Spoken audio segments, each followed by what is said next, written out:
Selamat pagi, selamat menyongsong hari baru. Bapak, Ibu, Opa, Oma, Mas, Mbak yang baik dan dikasihi Allah.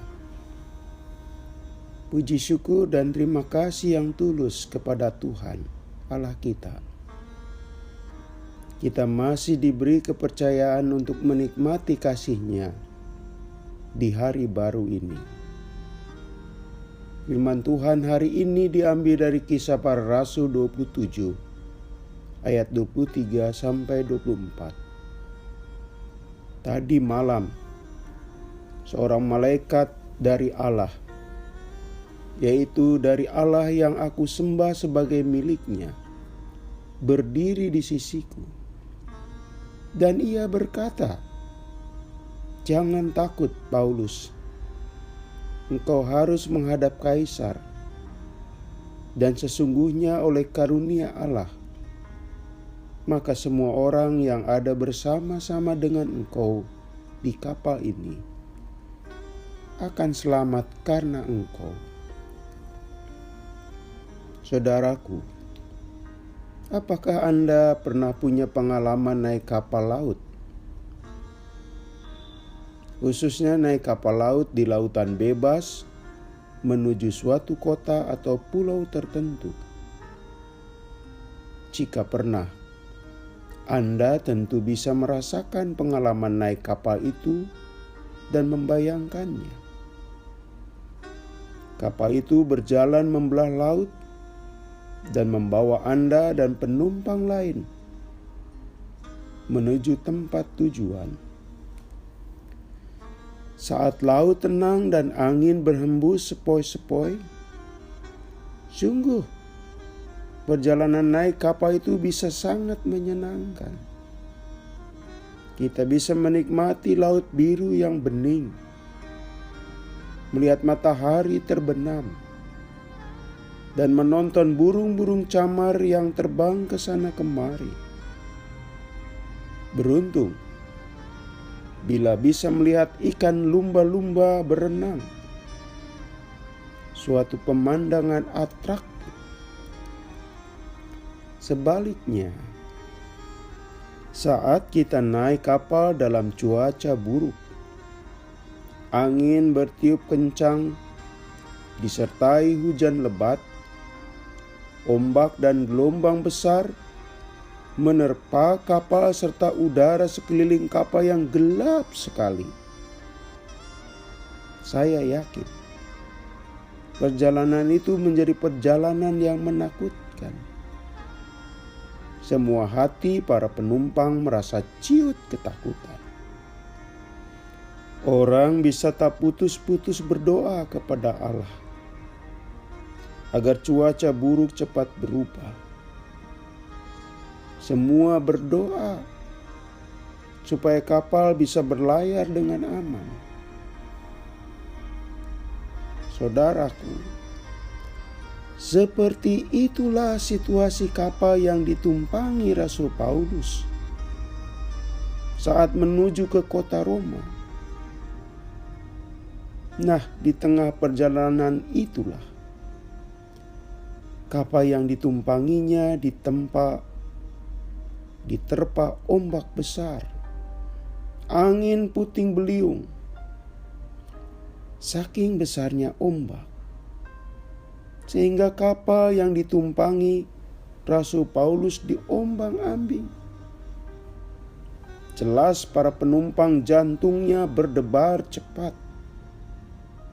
hatinya gelisah, dan bertanya-tanya, apakah mereka dapat tiba dengan aman di kota Roma? Angin dan ombak mempunyai kekuatan besar. Alam mempermainkan kapal dan seluruh penumpangnya. Kru dan seluruh penumpang tidak bisa berbuat apa-apa. Kapal tidak bisa dikendalikan. Akhirnya kapal itu kandas, menabrak batu karang. Perjalanan berhenti. putuslah harapan bisa selamat. Tubuh mereka lemah, selemah harapan hidup mereka. Maklum, berhari-hari kapal itu terguncang dan tidak bisa mereka menyantap makanan sama sekali. Saudaraku, di tengah suasana hati yang putus harapan, tampillah Rasul Paulus. Dia berkata seperti firman Tuhan yang kita kutip tadi. Ia menyatakan kapal mereka akan binasa. Tapi hanya kapal itu saja yang binasa. Sedangkan seluruh penumpang akan selamat. Rasul Paulus meyakinkan dan menjanjikan bahwa mereka semua akan selamat. Hal itu berdasarkan komunikasinya dengan malaikat. Malaikat sebagai utusan Allah menyatakan bahwa karena ada Rasul Paulus di kapal itu, mereka beroleh karunia Allah. Allah akan menyelamatkan mereka. Jadi saudaraku, karena faktor ada orang beriman di kapal itu, dan Rasul Paulus satu-satunya orang beriman di atas kapal itu, sehingga tidak ada satupun dari penumpang itu yang binasa. Hidup itu kerap diumpamakan seperti perjalanan menggunakan perahu atau kapal. Artinya, hidup kita bisa saja berlayar di laut yang tenang, tapi bisa juga diterpa ombak kehidupan yang keras. Gelombang hidup tidak kalah berat dan ganas dibanding gelombang lautan. Dan gelombang hidup itu juga menimbulkan rasa takut, cemas, dan membuat kehilangan harapan. Saat kita mendapat hantaman gelombang hidup, kita pun bertanya, apakah kita bisa bertahan? Atau kita akan tenggelam? Saudaraku, gelombang hidup bisa macam-macam. Kesulitan ekonomi yang parah, sakit yang berkepanjangan, pudarnya kesetiaan atas perkawinan, anak yang terjerat narkoba, anak yang melupakan orang tua, menganggur tanpa penghasilan pasti, konflik yang tak kunjung rukun antar saudara, dicurangi mitra usaha, pertarungan keras mempertahankan jabatan, dan masih banyak lagi. Kita mengalami itu sebagai ombak besar kehidupan. Pengalaman yang melemahkan semangat hidup. Tengoklah firman tadi. Selama ada yang beriman di tengah keluarga kita, di tengah jemaat kita, di tengah perkawinan kita, kita punya pengharapan dan optimisme. Kita dikuatkan.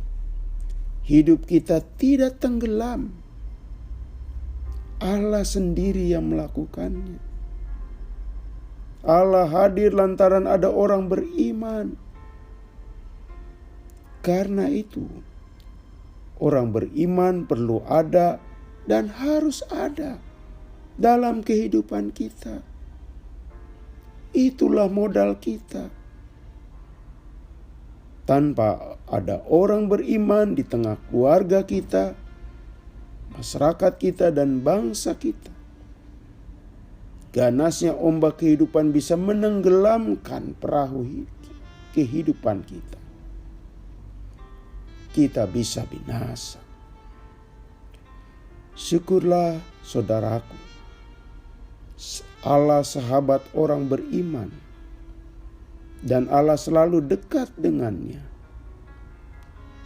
Semoga orang beriman itu adalah Anda, saya, dan kita. Kita berdoa. Tuhan yang Maha Kuasa, lindungilah perahu kehidupan kami, supaya kami terus berlayar bersama Tuhan menuju kota tujuan kehidupan. Amin. Selamat pagi saudara-saudaraku, selamat beraktivitas. Masih bersama Pendeta Supriyatno. Tuhan memberkati.